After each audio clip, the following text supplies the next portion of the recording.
फडणवीसांनी आणि पुन्हा एकदा आपण जाऊ आपल्या 3 मान्यवरांकडे ज्या चर्चेत आपल्यासोबत सहभागी झालेले आहेत. राजकीय विश्लेषक संजय आवटे, राष्ट्रवादी काँग्रेसचे आमदार अनिल पाटील आणि राष्ट्रवादी काँग्रेस शरदचंद्र पवार पक्षाचे खासदार बजरंग बाप्पा सोनवणे. मला पुन्हा अनिल पाटलांकडे जायचं कारण त्यांचा मुद्दा अर्धवट राहिला होता. अनिलजी, आता देवेंद्र फडणवीसांनी सांगितल्यानंतर आणखी काही तुम्हाला ऍड करायचं आहे का तुमच्या मुद्द्यामध्ये?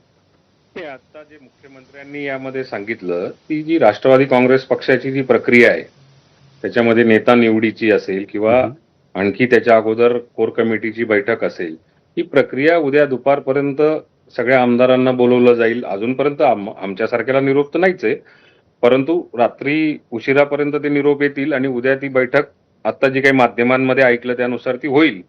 त्यात नेता निवडला जाईल आणि त्याच्यानंतर मग मुख्यमंत्र्यांना त्याच्या बाबतीमध्ये कळवलं जाईल.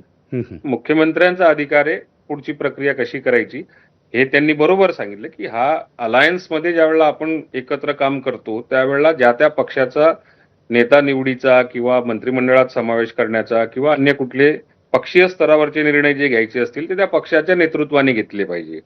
आता अशी परिस्थिती आहे की संपूर्ण महाराष्ट्रातल्या तळागाळातल्या कार्यकर्त्यांपासून तर सर्व पदाधिकाऱ्यांपर्यंत सुनेत्रा वहिनींना आम्ही राजकारणामध्ये सक्रिय करावं हीच आता आमची आवश्यकता आहे.